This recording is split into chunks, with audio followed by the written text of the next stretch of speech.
This one goes out to Jandy.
I'd say. Special band fireworks show up in the fourth.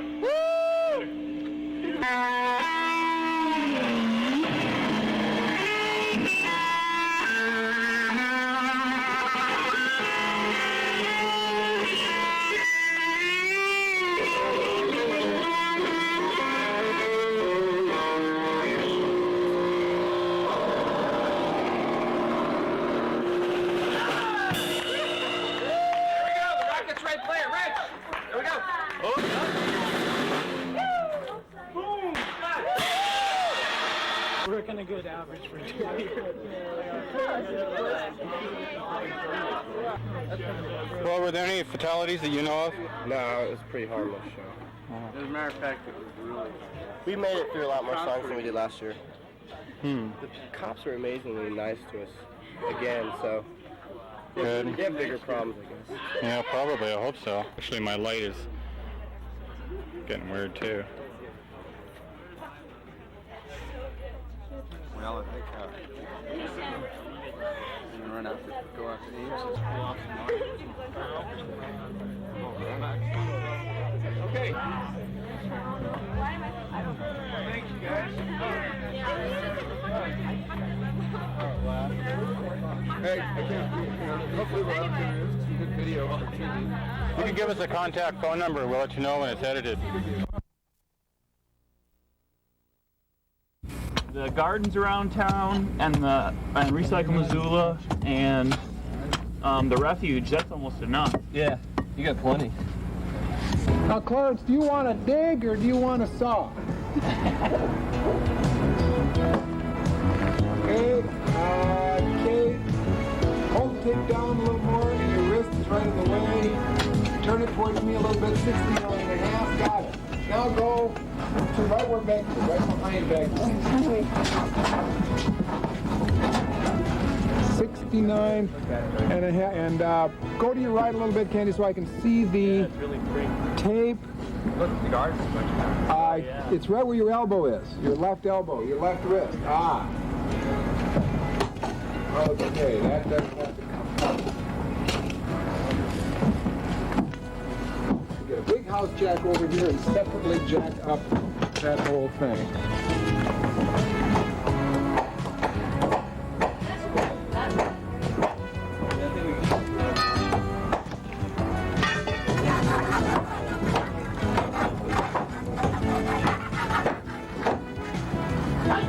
Awareness of what community means brings us closer to the day when all of us will experience the full range of potential and personal satisfaction in how life is experienced.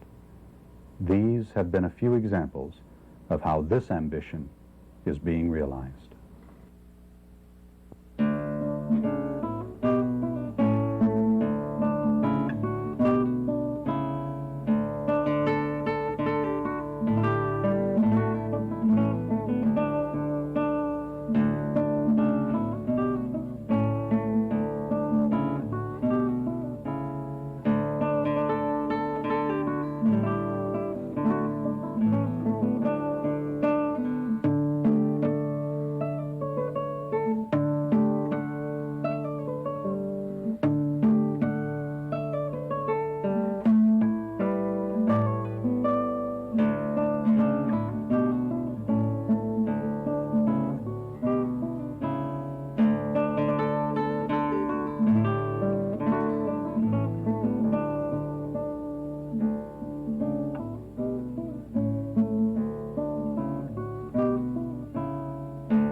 Our main purpose is to stay within state water quality standards. The state has set up these standards working with EPA, and we have in the shop 5 people who deal with different technical aspects of the program. Kaylin's part of this is equally of importance to us as far as her technical aspect, because if her maps aren't accurate, then the work that we do is going to be off by that kind of accuracy. We were really surprised because we thought there'd be a lot more training time and things like that, and that really wasn't true. She picked up the different activities very well, and she did an excellent job, and her speed was very reasonable. In fact, she's gone back to school to gain some more skills, and we can see how much benefit that's been. So we've been really pleased with the work that she's done, and I've been now telling this to others and hoping that we can get some more working hours for her. We feel very strongly that this is a team putting out a product, and when one of the members of the team looks good, we all look good.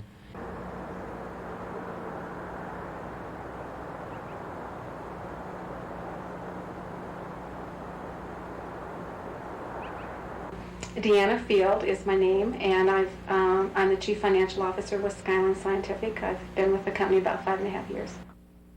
When David was first employed by Skyline, it was on a temporary basis. All of our employees are brought in on that with that understanding. And during his initial training periods, he did have a supervisor who came in and worked with him in the evening. And for the first week or so, she came in and spent the entire week with him, the entire shift. And the second and third week, she would only come in and check on how he was doing. And when David had completed 1 month of employment, we felt comfortable enough with his performance and his capabilities that we did assign him keys to the entire building. He's very conscientious. He locks up the building. At night, he checks to make sure that everything is locked when he comes, just in case someone else has forgotten to do that. So, yeah. He has keys to the places that a lot of other people don't have.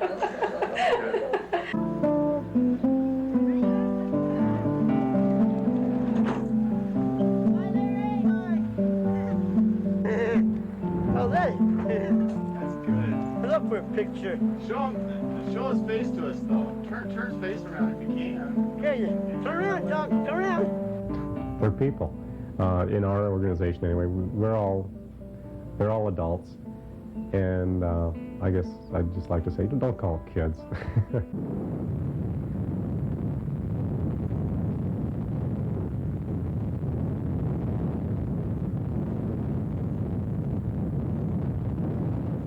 They're very much in the community life here, and the attitude in Malta, and I can only speak for Malta, the attitude in Malta is very good with the people. I think they feel good that these people are able to be, you know, part of our community. I think I'm real fortunate that I have 3 children that are able to be out on their own, you know, in the normal way. But I also have learned that because these people have some difficulty, I have learned that maybe somewhere along the way I can help, and I feel that I have helped. And for me, that's a good feeling, to think that maybe I've helped somebody make maybe just a little better life for themselves. I would say progress.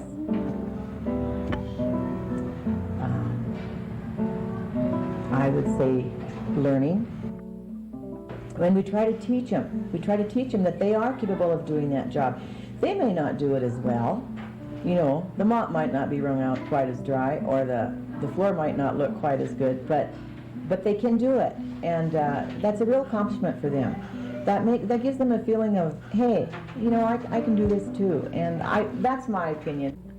Persons possessing disability deserve honest and open-minded consideration of their abilities, consideration of real abilities, as do all persons who make up a community in all circumstances of life, whether younger or older, whatever racial or ethnic background, whatever economic or personal income status, disabled and non-disabled. The community is made up of all of us.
Well, I wanted this work to be a prayer for the earth. I found that so much of what you read environmentally and you see environmentally on the television is depressing and sad, and it weighs a person down. And I wanted to do something hopeful and uplifting. I wanted it to be a prayer for the earth, a joy.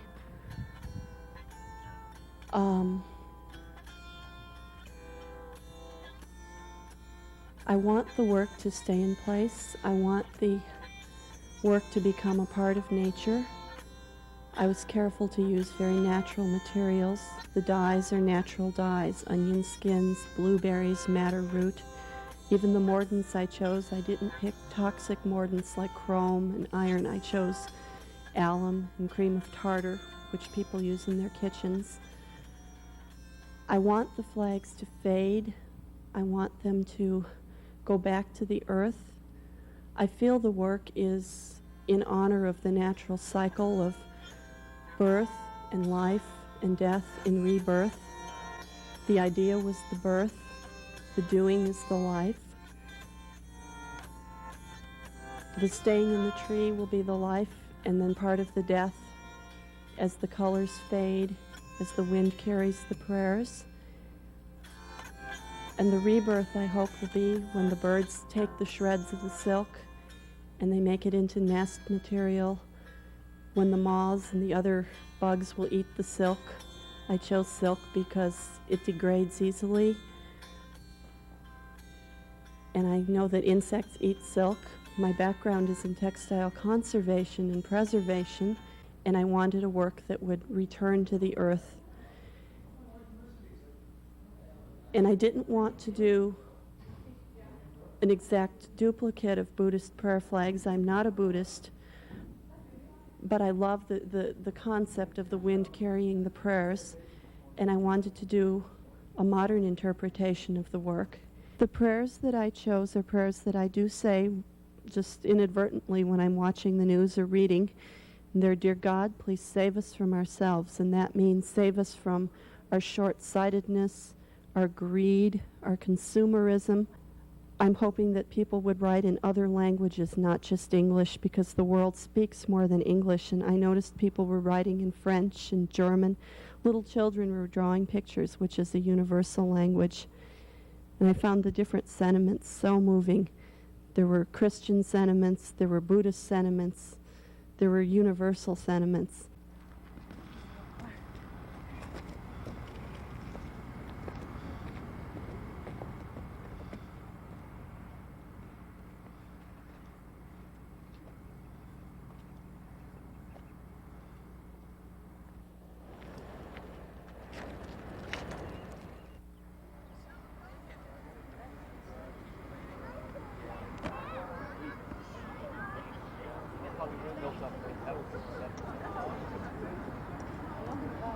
I'm really glad to be here, and I'm glad to see this many people take their time of a Sunday morning to walk up this hill to honor the spirit of the earth. I'm a Blackfeet. I'm not a full-blooded Blackfeet. I have some European blood in me from a few generations ago. But I've went back into the history, traditions of my people. And as Charlie just met, Charlie Junkel, who's a friend of mine, just kidded me a few minutes ago. He says, "I see you're in Salish country," which is true.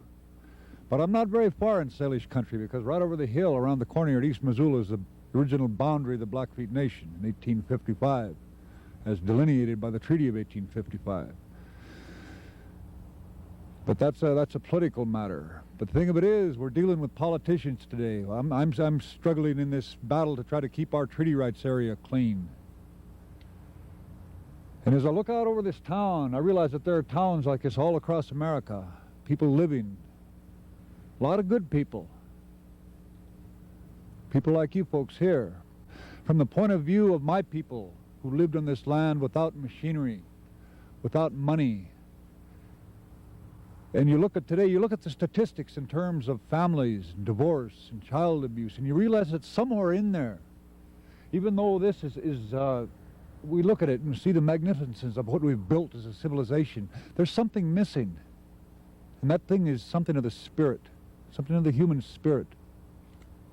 And it's something of knowing this, Na'ak, Stakkum, the Mother Earth, of knowing her truly as a mother and not just a metaphor.